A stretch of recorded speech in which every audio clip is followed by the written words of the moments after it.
नमस्कार, मैं रचना शर्मा चढ़ती कला टाइम टीवी देख रहे सभी दर्शकों का स्वागत करती हूं। आप देख रहे हैं हरियाणा न्यूज। समाचारों की शुरुआत से पहले एक नजर आज की मुख्य सुर्खियों पर।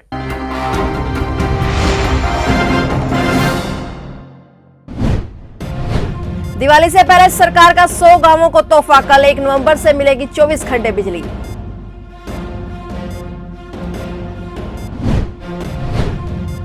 गुड़गांव फरीदाबाद के बीच मेट्रो का काम जल्द होगा शुरू। गुड़गांव से फरीदाबाद के बीच कम समय में सीधे मेट्रो से यात्रा कर सकेंगे लोग।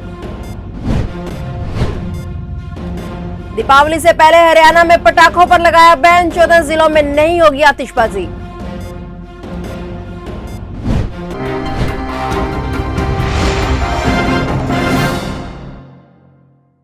और अब समाचार विस्तार से। हरियाणा के 14 जिलों में दीपावली पर आतिशबाजी नहीं हो सकेगी। चरखी दादरी, भिवानी, गुड़गांव, फरीदाबाद, झज्जर, जींद, करनाल, महेंद्रगढ़, नूंह, पलवल, पानीपत, रेवाड़ी, रोहतक, सोनीपत में पटाखों को पूर्ण रूप से बैन कर दिया गया है। बढ़ते हुए प्रदूषण को देखते हुए सरकार द्वारा ये फैसला लिया गया है। बता दें कि हरियाणा से पहले पिछले महीने दिल्ली सरकार ने राष्ट्रीय राजधानी में पटाखे के इस्तेमाल, बिक्री और स्टोरेज पर बैन लगाया था। प्रदूषण का लेवल खतरनाक स्तर पर पहुंचने की चिंता के बीच यह कदम उठाया गया था। उनके बाद अब हरियाणा की सरकारों ने भी प्रतिबंध लगा दिया है। इसके साथ ही ऑनलाइन शॉपिंग साइट्स पर भी पटाखों को किसी भी तरह से बिक्री नहीं हो पाएगी।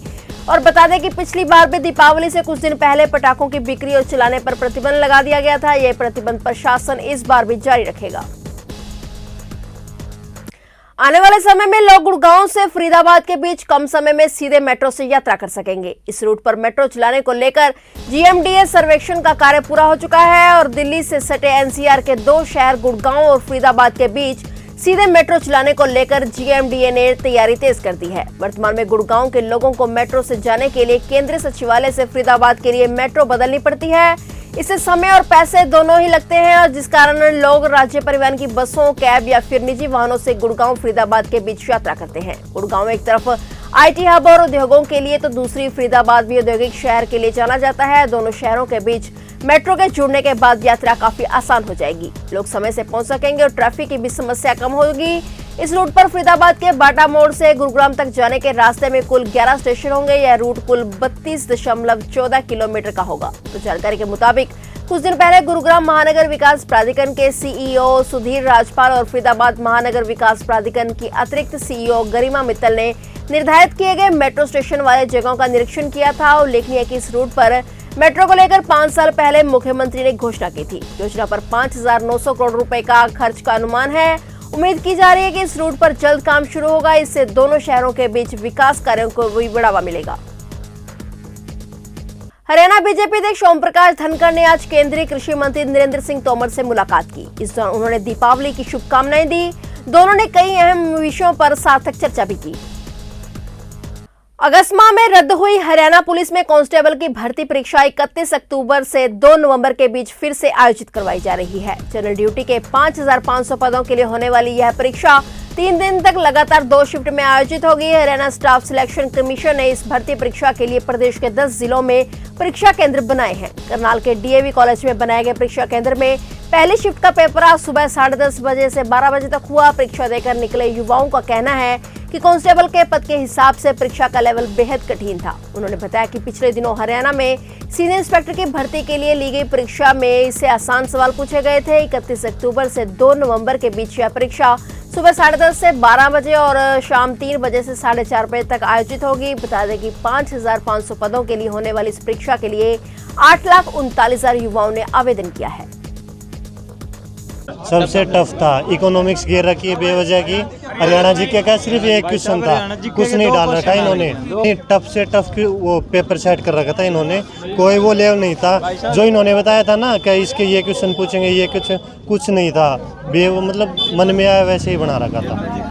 जननायक जनता पार्टी के बैकवर्ड सेल द्वारा करनाल स्थित रेस्ट हाउस में एक बैठक का आयोजन किया गया। पीसी सेल के प्रदेश अध्यक्ष राम मेहर ठाकुर की अध्यक्षता में हुई इस बैठक में जसपा के करनाल जिलाध्यक्ष गुरुदेव रंबा भी मौजूद रहे। इस बैठक में बीसी सेल से जुड़े तमाम समस्याओं के लेकर भी चर्चा की गई। इस दौरान सभी ने पिछड़े वर्ग के भले को लेकर अपने सुझाव भी अध्यक्ष के सामने रखे। जननायक जनता पार्टी के करनाल से प्रवक्ता जसकरण राणा ने बताया कि आज की इस बैठक का मुख्य उद्देश्य पार्टी की नीतियों को जन जन तक पहुंचाना है। उन्होंने कहा कि प्रदेश सरकार द्वारा चलाई जा रही कल्याणकारी योजनाओं का फायदा हर व्यक्ति तक पहुंचे, उसके लिए आज इस बैठक का आयोजन किया गया है। उन्होंने ये भी बताया कि जननायक जनता पार्टी हमेशा से समाज के पिछड़े वर्गों को साथ लेकर चलने के लिए कार्यरत है, इसलिए पार्टी अपने कार्यकर्ताओं के माध्यम से सरकार की योजनाओं का लाभ समाज के पिछड़े वर्ग के हर व्यक्ति तक पहुंचाने का काम कर रही है। उन्होंने बताया कि इस बैठक का उद्देश्य है कि समाज के पिछड़े वर्ग को पार्टी के साथ मजबूती से जोड़ा जा सके।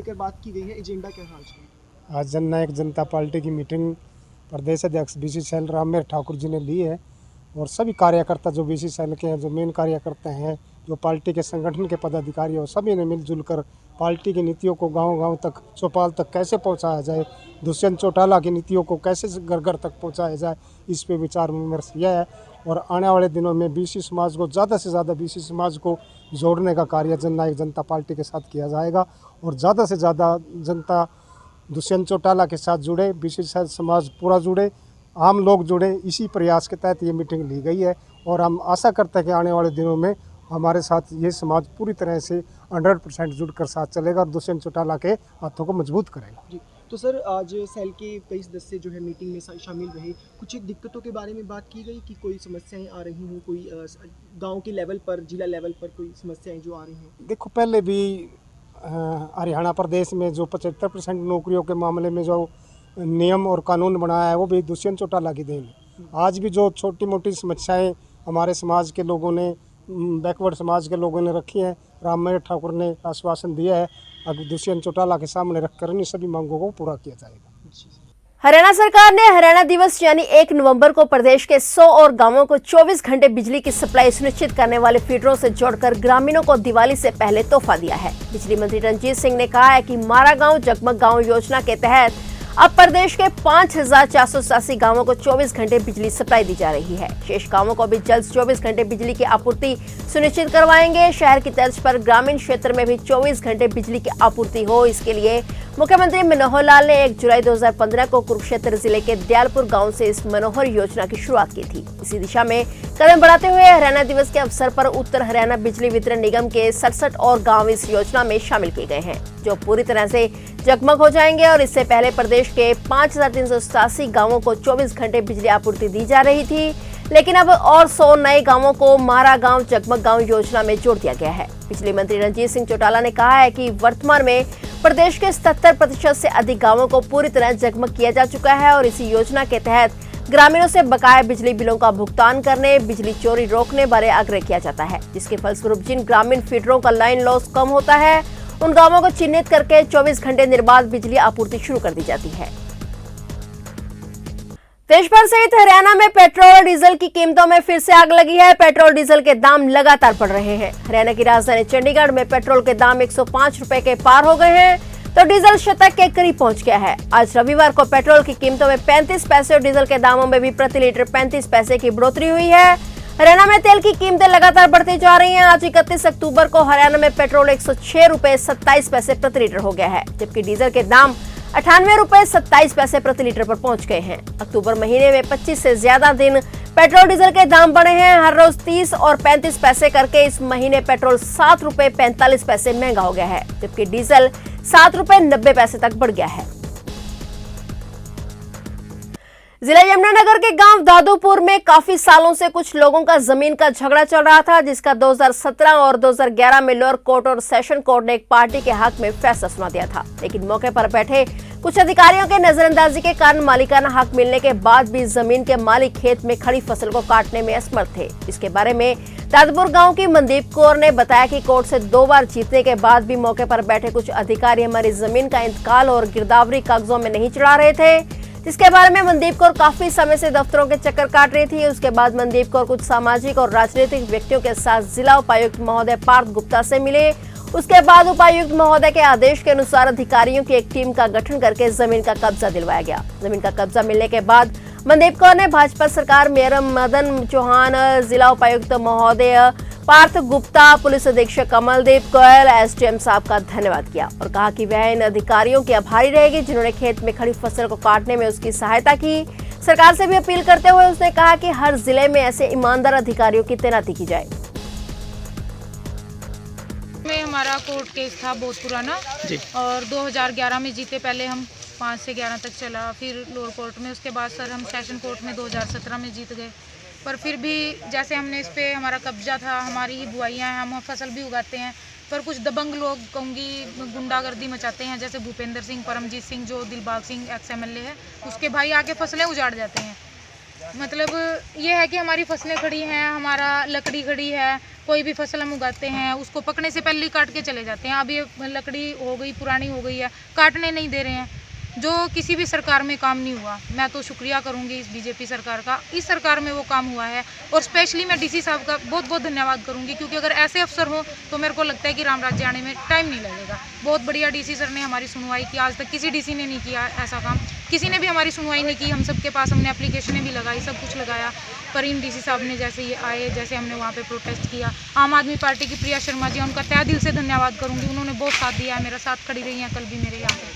क्या कारण था मैडम कि आपको लकड़ी काटने से मना कर रहे थे? क्या कोई कागजों में गड़बड़ी? सर कागजों में कोई गड़बड़ी नहीं है, अगलों के नाम कुछ भी नहीं है, सब कुछ हमें मालिकाना हक दिया हुआ है, अगलों के फॉल्स हैं सारा कुछ। किसने दे रखा मालिकाना का आपको? सर कोर्ट ने दिया हुआ है, सेशन कोर्ट ने भी दिया हुआ है, लोअर कोर्ट ने भी दिया हुआ है। अभी वो हाई कोर्ट में गए, वहाँ से उनको कोई स्टे नहीं मिल रहा है। 2017 से अब तक कोई स्टे नहीं है, फिर भी वो बच्चों जैसा हाल है कि नहीं ये टॉफी मेरे को ही चाहिए। वो तो जिद है, जो चीज़ हमारी है, पुश्तैनी है हमारी, उसमें ज़बरदस्ती कोई खींचा चला रहा है कोर्ट केस के दौरान, और फिर वो ज़बरदस्ती कहते हैं कि ये चीज़ मेरी है और कोर्ट में प्रूव हो चुका है, उनके पास कुछ भी नहीं है, कोई डॉक्यूमेंट्स नहीं है। कोर्ट केस के दौरान खरीद रहे हैं, माइनर की प्रॉपर्टी को खरीद रहे हैं, और ऊपर से खरीद क्या रहे हैं, ज़बरदस्ती कब्जे कर रहे हैं, फसलें उजाड़ रहे हैं, गुंडागर्दी दिखा रहे हैं कि हम पता नहीं कितने दबंग हैं, शरेआम गोलियां मारने की धमकियां दे रहे हैं। पर कहीं ना कहीं SP साहब के पास मैं गई, DC सर के पास गई मैं, SP साहब ने मेरी सुनवाई की, बहुत धन्यवाद उनका। उसके बाद DSP सर, उन्होंने काफ़ी कोऑपरेट किया, SHO सर, उन्होंने भी काफ़ी कोऑपरेट किया। मैं धन्यवाद करूँगी इस प्रशासन का भी, और DC सर का तो मैं तहे दिल से, SDM सर का भी मैं तहे दिल से धन्यवाद करती हूँ कि उन्होंने बहुत बढ़िया हमें मतलब इतना वो किया कि कोऑपरेट किया कि आज हम अपनी फसल प्रशासन की सहायता से, अभी पुलिस फोर्स आई हुई है, उन्होंने मेरे को पुलिस फोर्स भी दी है बाकायदा। तो फिलहाल हरियाणा न्यूज में इतना ही, तब तक के लिए देखते रहिए चढ़ती कला टाइम TV और मुझे दीजिए इजाजत। धन्यवाद।